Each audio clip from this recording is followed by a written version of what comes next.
They're trying to become just the second team ever to make it to 4 straight Super Bowls.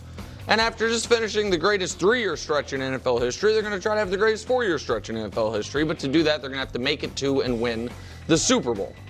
Coach Mangini is joining us to give his offseason keys on how KC can make it to the Super Bowl 60. Try to be as unbiased as I was in the setup, Coach. Go right ahead. Yeah, that was quite a setup. I know we're going to have a lot of time to discuss the Kansas City Chiefs. And to not be too obvious here, because we were all able to watch the Super Bowl, but they've got to aggressively attack the offensive line. That's the first issue. So in the Super Bowl, he gets sacked 6 times, which is the most he's ever been sacked in a single game in his career. This past season was the most he'd been sacked in any season of his career. And just to put it in perspective, he got sacked 11 times in the playoffs.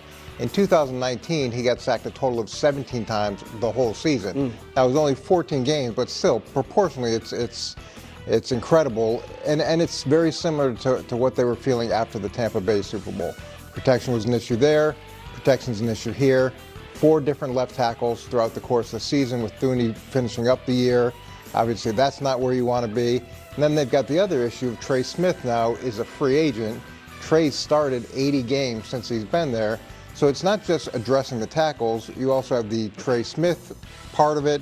And really, as mobile as Patrick is, you want that to be a weapon. You don't want that to be a survival skill.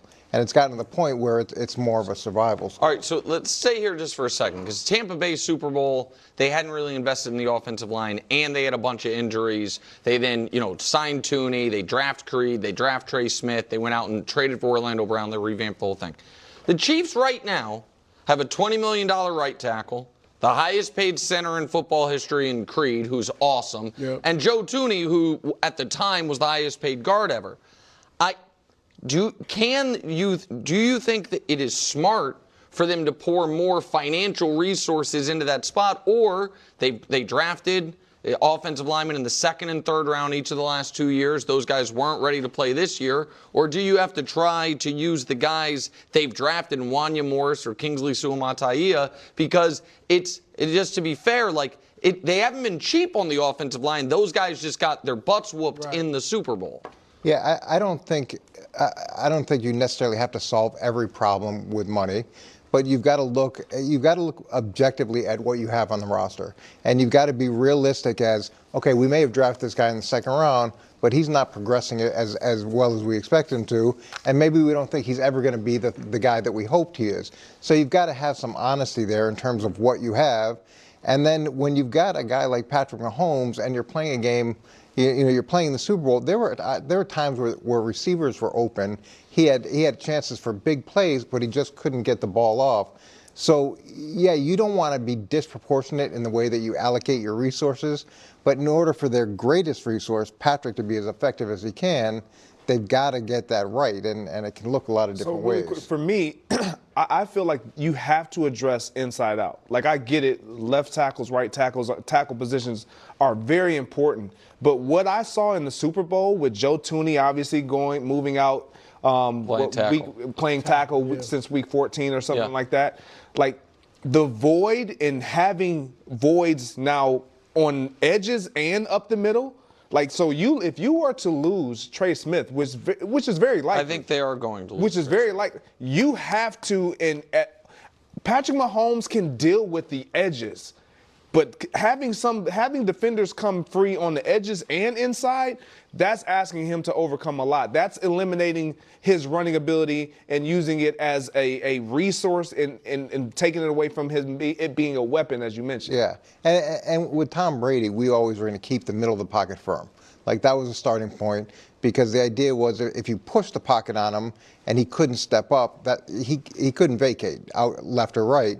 So, but as long as guys were running up the field, we had a firm pocket. He could step up in the pocket and still be very effective. What was problematic in the Super Bowl is it wasn't just the left tackle. That was one issue. Then it was coming inside. Yeah. Then it was the right side. It wasn't really a problem through the playoffs until the Super Bowl, which was odd because it wasn't like right. It had been the left tackle had been a problem all year, and then they put Thuney out there, and then in the playoffs leading up to it. But there were 2 games this season where he was sacked 5 times. No, I just mean once they moved Thuney, initially it worked all the way up until the Super Bowl. Well, the other point I was gonna make and could have easily made this list is the running game. And I don't know where Pacheco's going to end up. He had 2 very productive years before he got hurt, where he's over 4 yards a carry. But this year he's what, 3.7? Yep. And then Kareem Hunt came in. He did a nice job, but he was under 4 yards a carry too. If you don't have a viable 4+ yard and they had no rushing explosive runs Yeah. all year. Right. Like Kareem was fine at getting exactly 4 yards. I know he didn't average 4, but it was the Chiefs had, I think Mahomes led the team in 10+ yard runs, which is not going to be a viable solution. Yeah, it's not what you want. So the running game is another area that needs to be addressed one way or the other. So the second point is they've got to find Kelsey's replacement. And whether he plays or whether he doesn't play, they still need to find that next guy. And so if they are able to find him and Kelsey plays and he can mentor him, I think that's a very good situation too. But if he doesn't play, you're talking about 97 receptions. So those 97 receptions have to be fixed. And the second part of that is he's Patrick's safety valve. Yeah. And being able to attack the middle of the field with a tight end is so important. In New England, we drafted a ton of tight ends. And when I first got to the Jets, my first year, I wanted Vernon Davis my first year, but we had to get a left tackle. And then I ended up drafting a tight end the next year in the first round. And the idea is it puts so much pressure on the defense as to who they're going to cover with, which safety they're going to bring down. It takes safeties away from being able to double team on the outside. Yep. So getting Kelsey's replacement is critical. And ideally, it's not just a receiving tight end. You want if you can, and look, this is easier said than done, you can get a complete tight end who can be a factor in the running game as well. Kelsey was, he's okay, but he's not a mauling factor blocker in and the never. tight end. And they hope the kid they drafted last year can be that guy. He's a 4th-round pick who got injured his rookie year, Jared Wiley. So we'll see. And what's your last one, Coach? So the last thing is keeping continuity on the defense. And this comes down to Nick Bolton and Justin Reed. So they've got those 2 guys as potential candidates to resign.